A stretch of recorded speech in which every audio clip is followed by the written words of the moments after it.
I just feel like I'm constantly disappointed anymore. It's just insane.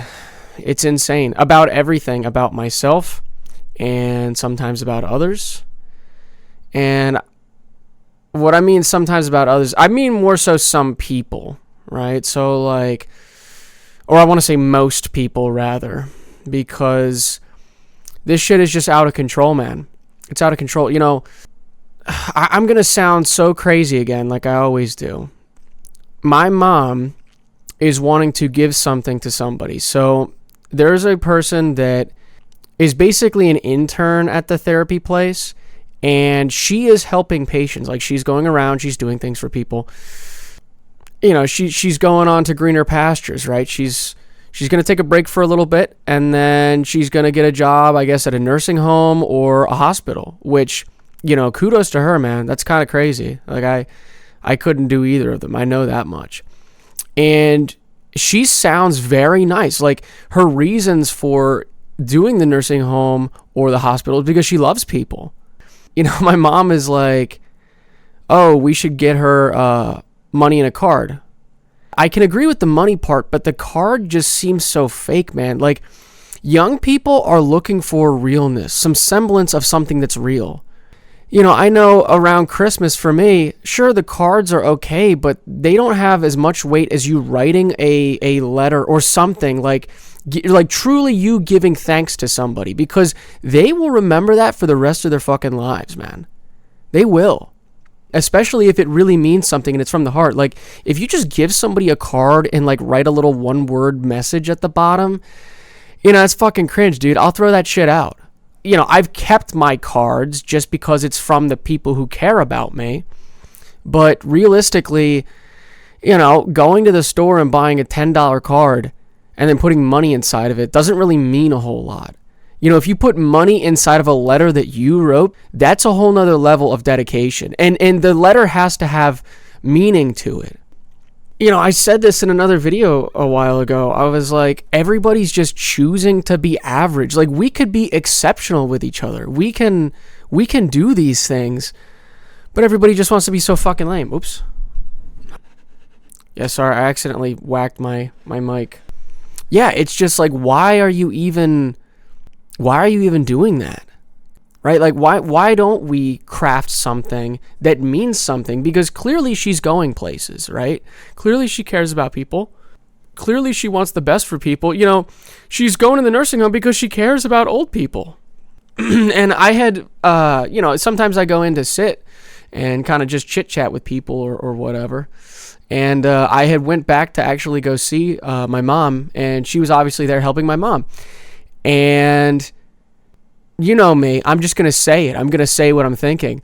I said, old people are so interesting because they're either the nicest people you've ever met or they're just the greatest bastards. I had sort of talked about this in a video about boomers where, like, you know, the boomers that aren't over you are pretty darn chill, right? But the moment there's a boomer that's trying to, like, take authority over your life, they're just a fucking ass, man. You know, I'm trying to have some semblance of, like, this is just, I'm so disappointed because everybody's just not even trying. I mean, that's not even trying, dude. I can go out and buy a fucking card for $10 and then put, you know, 40 to 50 bucks in it or $100 or whatever. You know, that's not hard. That's not hard. You know, writing something and being like, thank you for everything you've given me, and I hope that it is paid forward tenfold to you going on in the future, because you're going to need it. I can see what type of person you are. Clearly you care about people.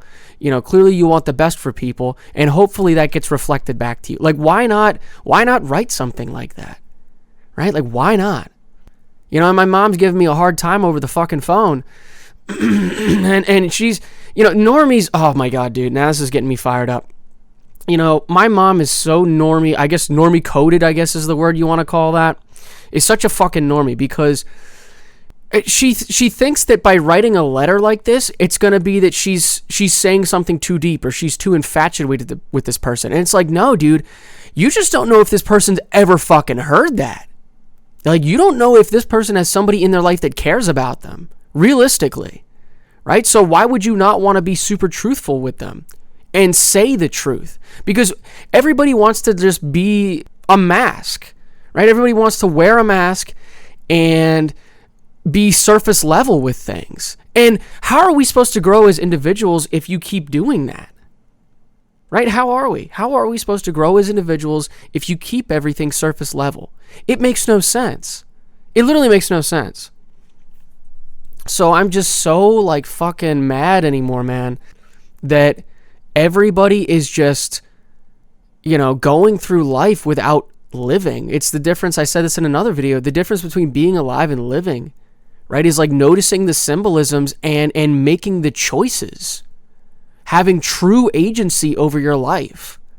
And that's what I'm striving for. I mean, obviously, yes, like I love Jesus Christ, but I'm striving for really having true agency over my life. And I don't mean just in like being free in the worldly sense. I mean, like, I am making the level decisions in my head. I am having the internal decisions, not just like, I get to go to Fiji on the weekend. Like, no, make those internal decisions and have some conviction in your life for once. I mean, it's just insane. And then, dude, this is the worst part, because, oh my God, like I get pissed off, and then, I'm thinking that somebody else is going to share this dissatisfaction with what's happening, right? And then I go and talk to them, and what do? They don't understand it. They don't understand it. And then they think that I'm the crazy person. Like, dude, after I got off the phone with my mom, I was just fucking fuming. I was like, yes, my mom can make her own decisions, right? She has the choice to do whatever. But like, as a young person, we don't know. Like, rarely people are going to tell us the truth. We've lived our entire lives with people telling us falsehoods. So it's a breath of fresh air to get somebody to tell you the truth and really mean it, dude. And that's what I was trying to get to my mom. And, I'm so pissed off about that because she's not getting it. And I hang up. And, dude, like a fucking idiot, I go upstairs and I talk to my dad. Now, I've said this before. My dad is a narcissist. And here's the issue, is that the moment you say anything to any of those people, like narcissists, sociopaths, psychopaths, they will always remember that and fucking speedball it back in your face at a later date. They just will. Like, anything you tell them will become a negative thing that will come back to haunt you. And I was just in such a fit of like, not rage, but just like, why won't you see that I went upstairs and I'm like, why is mom such a normie? Right? And then he's like, dude, what a fucking idiot this guy is, man. He goes, oh, are you learning this from Bible or Thursday night Bible study? What is that doing to you? And it's like, shut the fuck up. I'm just so, oh my God, man. I'm just so annoyed because, he didn't even learn that I was going to Thursday night Bible study from me. He learned that from my mom, right? And then she told him, and now he's like, I wonder what he's learning there. He's probably not learning anything good. Dude, you don't even believe the fucking gospel, first off, right? So who are you to tell me that I'm learning what's right and wrong? You don't even believe the same Jesus Christ that I do. You think that it's all a fucking game. You think that it's a culture game. That, because you grow up in America, you are automatically a Christian. That's not how that works, man. You make the internal choice. I said that in my testimony. I remember when it literally happened to me. It was a fucking light switch that got switched on, man. And I literally, like, I can't believe I didn't even fucking crash. I can't believe I didn't crash the car. Because when it happened, everything in my life was foggy and then just became clear instantly. I said this in another video too about Plato's cave where, like, you think you're outside the cave. And then all of a sudden that fog lifts and you're like, whoa, dude, this is what it's like being actually outside the cave. And they'll just never comprehend that. It says that in 1 John. The darkness did not comprehend it. It did not comprehend the light. And a lot of that is both like in your mind and in your heart, right? Because they're one and the same. They are connected. And man, dude, like, I don't mean to get so fired up, but what the fuck, dude? I'm fighting with people. My mom is a believer, but like, she just keeps going back to the same thing. Like, she keeps, you know what I'm saying? Like, this is why I'm so disappointed, is because why go back? Why go back and be boring? And no offense, like, you can be boring. Like, I don't mean boring in the sense of you're just on your farm for your entire life and you're enjoying, like, That is actually interesting to me. That's more interesting than somebody that goes out and parties every weekend, because you're true to yourself. But see, my mom almost isn't even true to herself. Or maybe she is, and maybe I'm just not understanding that. And if that's the case, fuck, man, I'm trying, but this is just so, like, against me, right? It's so against me to think that way, because it doesn't seem real. It seems fake. It seems fake, and I'm tired of the fake bullshit, man. I think everybody is. So it's just so, like, what the fuck, man? And I'm sorry to get so fired up, but I am so just constantly disappointed in people. It's crazy, and I'm disappointed in myself. But I'm disappointed in myself for different reasons than I am for other people. Like, I'm disappointed in myself that I am bound by the flesh, right? But I'm disappointed in other people because they just don't even make the choice to be different. You see what I'm saying? Like, they're not making the choice. They're not making that leap of faith moment to, like, really take control of their lives and be somebody, right? Like, I'm not disappointed in people because they keep sinning, right? Like, you're just going to keep sinning. You're going to keep doing that. I'm disappointed in myself because I can't, but I recognize that. I'm just disappointed that I can't be free until, technically we are free now. I don't know, it's complicated. I don't want to really get into it. Yeah, dude, like, why not just do something unique? Why not? Why are we being average?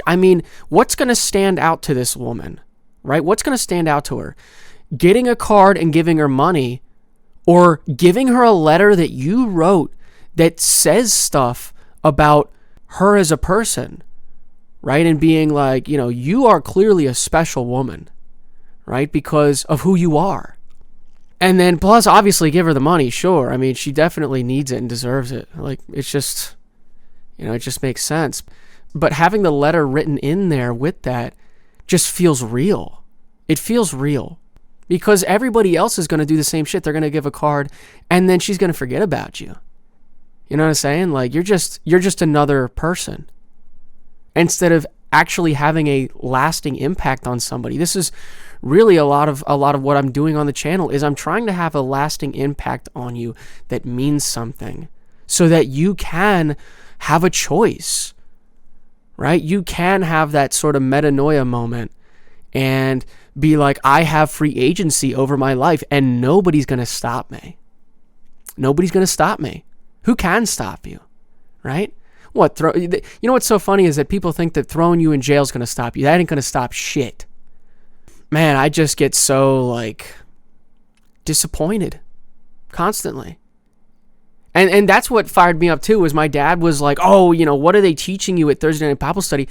Those are the realest people I've seen in my whole area, dude. I swear to God, when we get together on Thursday Night Bible Study like that, dude, that is probably the smartest people in the fucking county, all in one location. Like, literally, the IQ in that room has to be, like, collectively, as an average, has to be over 200, dude. Over 200. Well over 200. Just as an average. Dude, you know what I'm saying? And my dad's, like, knocking me for that. And it's like, you don't even understand the first part of the gospel, so why am I even, like, why should I even entertain you? Right? And that's my own goddamn fault that I even said that to him. But yeah, I don't mean to gripe so much. I'm sorry about that. And maybe you have the same gripes out there. That's part of the reason why I say this too, is because I'm wondering if you're having the same feeling.